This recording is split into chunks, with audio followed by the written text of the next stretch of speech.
In a world of obscene wealth and untouchable power, Amelia was just a maid. Her life was a quiet rhythm of scrubbing floors and polishing silver, a simple existence dedicated to one thing, paying for younger sisters' mounting medical bills. She was invisible, a ghost in the grand houses she cleaned, and that's exactly how she liked it. But her quiet life is about to be torn apart when the enigmatic and ruthless billionaire, Julian Croft, makes her an offer she can't refuse and an order she can't possibly escape. The moment it happened, the air in the library crackled. Amelia stood frozen, clutching a dust rag like it was a shield.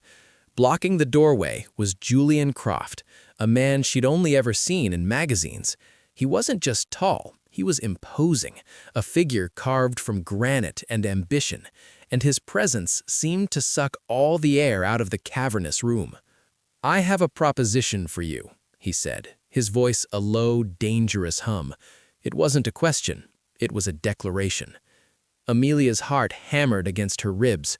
"Sir, I don't understand. I'm just the maid." He took a step closer, his stormy eyes raking over her simple uniform. "That is precisely why you're perfect. My mother is dying. Her final wish is to see me settled with a respectable partner. You will move into this house. For 7 days, you will play the part of my loving fiancé. In return," he paused, letting the words hang in the air, "I will personally cover every single one of your sister's medical expenses, the best doctors, the best treatments, for as long as she needs them. Refuse," his voice dropped, losing any trace of warmth, "and you'll find that your agency has already terminated your employment. In fact, no one in this city will ever hire you again. Your sister's fate is in your hands." It was checkmate. A gilded cage had just slammed shut around her. This is the story of her 7 days of chaos, a battle for survival in a mansion where secrets are currency and love is the most dangerous game of all. The first day was a lesson in silent suffocation. Amelia was led to a suite of rooms larger than her entire apartment, a space so opulent it felt alien. The bed was a cloud of white linens, the bathroom a cavern of marble and gold, and the closet was already filled with designer clothes in her size. A chill went down her spine. He'd planned this. He had investigated her, cataloged her, and prepared for her arrival like a collector mounting a new butterfly. The silence of the mansion was a living thing, broken only by the disapproving clicks of expensive shoes on polished floors. Julian gave her a single, chilling rule: don't speak unless spoken to, and don't wander. He left her there, and the solitude was somehow more unnerving than his presence. She was a prisoner in a palace, where every window showed a view of manicured gardens she was forbidden to walk in. That afternoon, the real ordeal began. Julian summoned her to the grand salon. Standing by a crackling fireplace were 2 women who looked at her like she was something they'd scraped off the bottom of their shoe. "This is my sister, Eleanor," Julian said flatly. Eleanor was a razor-sharp woman in a tailored suit, her blonde hair pulled back so tightly it gave her a look of perpetual disdain. Her pale blue eyes scanned Amelia from head to toe with unconcealed contempt. "A maid? Julian, have you actually lost your mind? Is this some kind of joke?" "Eleanor," Julian warned, an edge to his voice. The other woman, older and in a severe black dress, was Mrs. Davenport. Her face was a mask of rigid professionalism, but her eyes held a flicker of triumphant malice. She was the one who had called Amelia's agency that morning, getting her fired for unspecified transgressions. Seeing Amelia here now, Mrs. Davenport's expression made it clear she was relishing this bizarre twist of fate. "I will see to it that she is presentable," she said, her words dripping with insinuation. The first real conflict came at dinner. Amelia, feeling like an imposter in a silk dress, sat at a dining table that stretched for an eternity. The clinking of silver was deafening. "So, Amelia," Eleanor began, a cruel smile on her lips, "tell us about your family. What prestigious line do you come from?" Amelia's throat went dry. My father was a mechanic." Eleanor laughed a sharp, ugly laugh. "A mechanic? How quaint. Julian, you've really outdone yourself this time. Are you trying to scandalize Mother into a miraculous recovery?" Before Amelia could shrink any further, Julian's voice cut through the tension, cold as steel. "That's enough, Eleanor. Amelia is my guest. You will treat her with respect." Eleanor's smile vanished, replaced by a flash of fury. She fell silent, but the hatred radiating from her was a physical force. Julian hadn't defended Amelia out of kindness. He had asserted his authority. Amelia wasn't a person to him. She was a possession, and he wouldn't have his possessions challenged. As she pushed the untouched food around her plate, she understood. This family wasn't just hostile. They were players in a game she didn't understand, and she was the pawn. Amelia awoke on day 2 to the terrifying realization that this was her reality now. Desperate to reclaim a piece of herself, she ignored the luxurious robes and put on the simplest dress she could find. She had to do something, anything, to fight the feeling of being a doll placed on a shelf.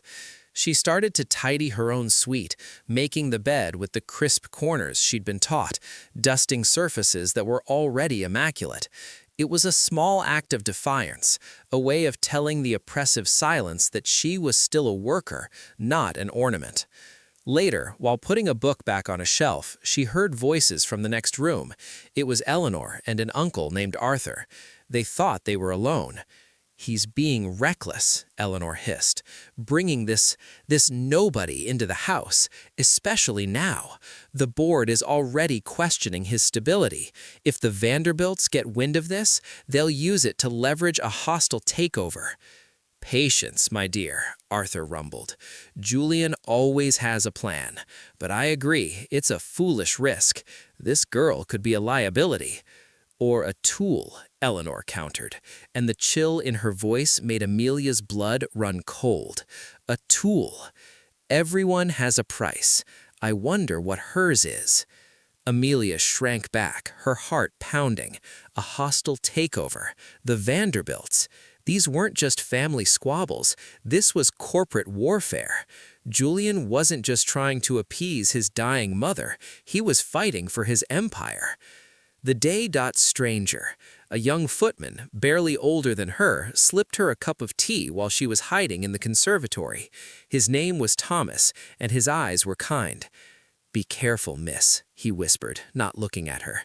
"This house has more ears than a field of corn, and not all of them are friendly. The master, he's carrying a heavy burden. Don't mistake his silence for apathy." Before she could ask what he meant, he was gone, leaving her with his cryptic warning. Don't mistake his silence for apathy. Was it possible there was more to Julian than the cold-hearted tyrant who had blackmailed her? That thought was shattered just a few hours later. As she walked down the main staircase, Eleanor cornered her. "I know what you are," she sneered. "A parasite, latching on to my brother for his money. But you've miscalculated. This family eats parasites for breakfast. Get out before you get hurt." Amelia stood her ground, her fear momentarily replaced by a spark of anger. "Your brother is the one forcing me to be here." Eleanor laughed. "He forced you? Please. Every woman has a price. He just found yours." Just as Eleanor raised her hand, as if to strike her, Julian's voice boomed from the top of the stairs. "Eleanor, leave her alone."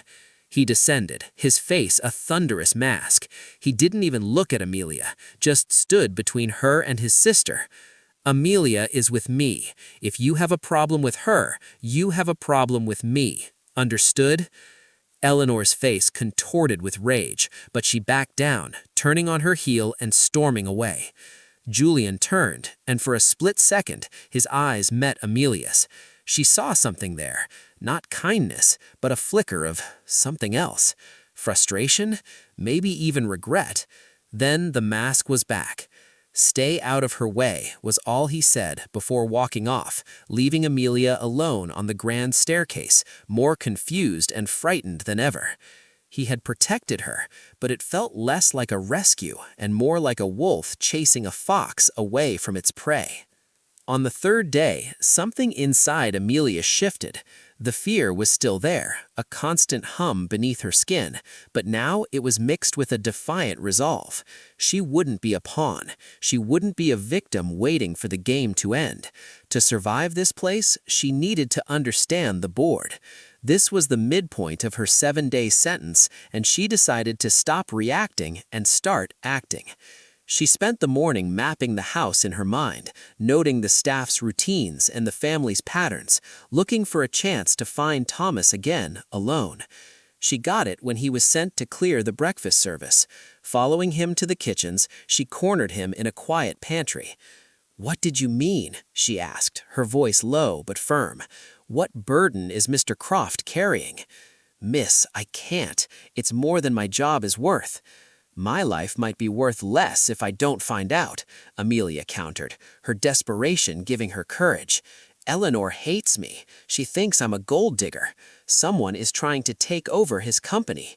If I'm going to be accused of being a player in this game, I at least want to know the rules." Her raw honesty broke through his fear. In a rushed whisper, he told her everything. The old master, Mr. Croft's father, made a deal with the Vanderbilts years ago to save the company, an alliance sealed with a marriage pact. Mr. Julian was supposed to marry a Vanderbilt daughter, but he refused. He broke the pact. Now the Vanderbilts are using it as leverage for a takeover, trying to prove he's unstable. His mother's illness, her last wish, it's the only thing holding the board's sympathy. He needed a fiancée with no connection to his world, someone the Vanderbilts couldn't have planted. The pieces clicked into place. This wasn't about love. This was corporate survival. Julian hadn't chosen her because she was perfect. He chose her because she was a nobody, a blank slate he could use to project an image of stability. Fueled by this new understanding, Amelia grew bolder. She remembered the study where she'd overheard Eleanor. Julian had forbidden her from entering it, which meant it was the most important room in the house. Waiting until she knew Julian and Eleanor were... Day 5 arrived with a sense of impending doom. The charity gala was the main event, the stage where Julian would present his stable and loving relationship to the world. The fragile truce between them had solidified into a strange partnership. He'd coached her on names and faces, treating her less like a pawn and more like a rookie soldier going into battle. For the first time, she felt like they were on the same team, and that's what made the betrayal cut so deep. She wore a sapphire blue gown that Julian had chosen, a simple, elegant dress that made her feel beautiful. A delicate diamond necklace, alone from the Croft vault, rested against her collarbone. As they stood in the foyer, ready to leave, Julian looked at her, and the guarded expression in his eyes softened into what looked like genuine admiration. "You look," he started, then stopped. "You will be convincing."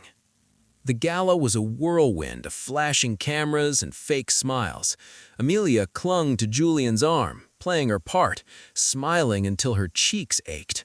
She met the Vanderbilts. The matriarch looked her up and down with contempt. Isabella, the woman Julian was supposed to marry, was beautiful and radiated a venomous sweetness. "So you're the one," Isabella purred, her smile never reaching her eyes. "I must say, Julian, I never took you for a charity case." Julian's grip on Amelia's arm tightened.